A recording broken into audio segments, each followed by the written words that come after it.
I look at evangelism like, let's go date.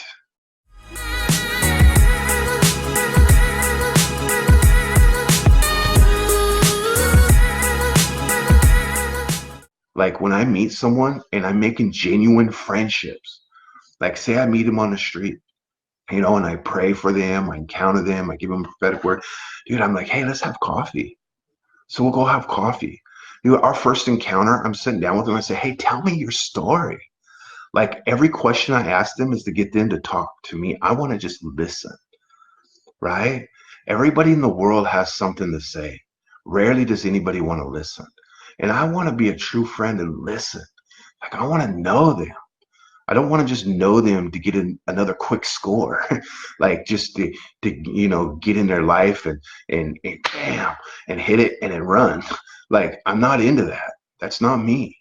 Like I want to know you. Like, tell me your story, man. I want to be friends with you, dude. Like and they might even. I've had people tell me like, "Hey, I'm not religious, Pauly. I respect you, but," and I said, "Dude, it's okay. I'm not here because I'm trying to get something from you. I'm here because I want to be friends with you." So this is the approach of evangelism that I always take, is that friendship approach, but a genuine one. Not just to be friends to get them to have an encounter with Jesus, but to be friends because I really want to be their friend, right? So I'll sit down and I'll get them to talk about themselves. Then after they talk about themselves, for a while, I'll set up another time. I'll just say, hey, man, let's go have lunch together. So we'll go have lunch, right? And this is a genuine friendship being built out, right? And then, the next time after that, I'll say, hey, let's get our families together. Really, you know what I mean? And we do life together. It's lifestyle evangelism. This is why my book's called Lifestyle Evangelism, because I'm trying to create a lifestyle and this kind of evangelism for people that they can have an experience of Jesus. And I call these encounters that we go out on, I call them dates, where they get to date Jesus in me, right? So in essence, they're having dates with Jesus. They're having encounters with Jesus. And what happens?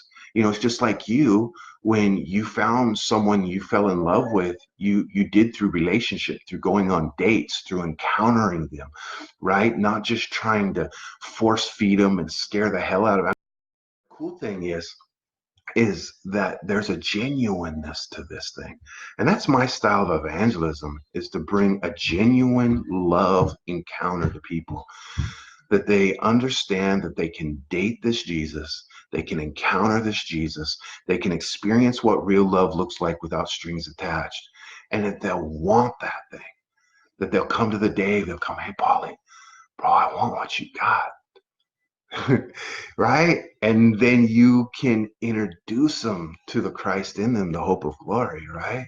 And that's what makes this beautiful. And my approach in my own lifestyle, which isn't a real high pressure, because I'm not a high pressure guy, though I do this for a living, and though I can turn the switch on, boy, and I can hit it hard, but that's just not me. It's not genuine. And I want to reach people that, are scared, of sharing their faith and don't know what it looks like, and how to do it in such a way that you don't have to feel like you have to bash people with the Great Commission. You realize the Great Commission was given to the 11. Not everybody was called to be Apostle Paul and do that style of evangelism, right? Or like the 11 did it.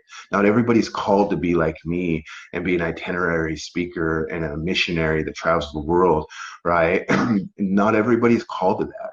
Many of you are called to hold 9-to-5s, do life every day.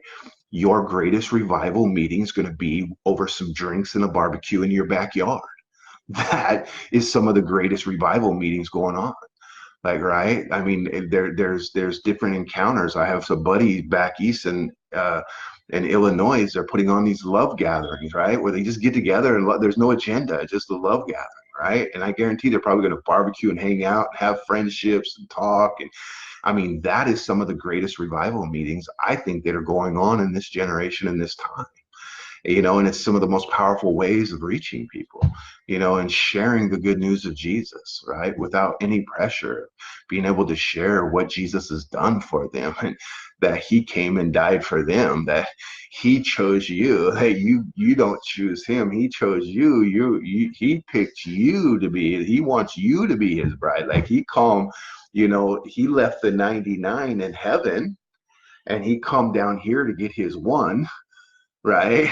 And then to put you on his shoulder and take you back into his reality, right? So to speak. I'm just using that as an analogy. But anyways, it might not be the best one, but I see it like he left the 99, he left the fold, he left his reality, come here and went after the one to reconcile the one to himself. Like that's the beauty of the message, right? That's the good news, right? And bringing an unadulterated, pure good news gospel that isn't filtrated with the scare, gloom and doom, fire and brimstone, hell sales pitch that we use to scare people in, right? And I don't want to get into that whole topic, but I'm just saying, like, that's just no different than the way I was when I was a car salesman, man. And I don't bring that kind of gospel, and I know other people, do, and that's okay if that's your flavor.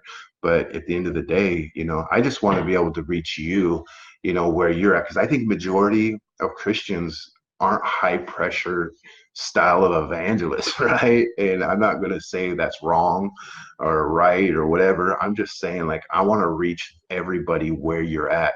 You know what I mean? Whether you're the crazy radical Todd White style or whether you're the laid back cool guy that just like whatever happens, happens, right? That's the way I've created our missions to be. Now, other people that are around me are different, and that's cool. That's the beauty of the body. We have a lot of flavor. Pick your flavor, enjoy your flavor, and walk in it, right? And we can do this together and fellowship together, no matter what, frame of mind or flavor that you're in. We're still a part of this. We're still a body together, right? So you can enjoy this and experience different flavors. You can experience those people that are just like, wow. And you can experience people like me that are just kind of laid back and as things happen. I love to talk about this topic because I'm a missionary at heart and I love sharing my faith. I'm not a real big fan of the traditional, ways of doing it, but that doesn't mean it's wrong. It's just not my way, right? And I'm pretty laid back, cool cat, and I want to bring an understanding of evangelism the way I know it, and the way I know it isn't the high pressure, kind of approach of feeling guilty, like you're sinning if you don't talk to each and every person, like you're screwing up, or like you're going to go to hell for not talking to that person the past. But like I literally talk to missionaries that fear God is mad at them because they didn't take one opportunity to speak to one person because they're growing and learning and they were scared. Like, really? You know what I mean? Is that what we've dumbed down Christianity to be? Is a hellfire and brimstone scared? Is that how we've cheapened this thing? Like we've cheapened love to that? That's crazy. And that's just my opinion, right? So, you know, again, like I tell people, not everybody's called to be a Todd White. Not everybody's called to be PaulyB. Like, well, we're called to be the love of Jesus everywhere we go and to be you and the best you can be everywhere you go.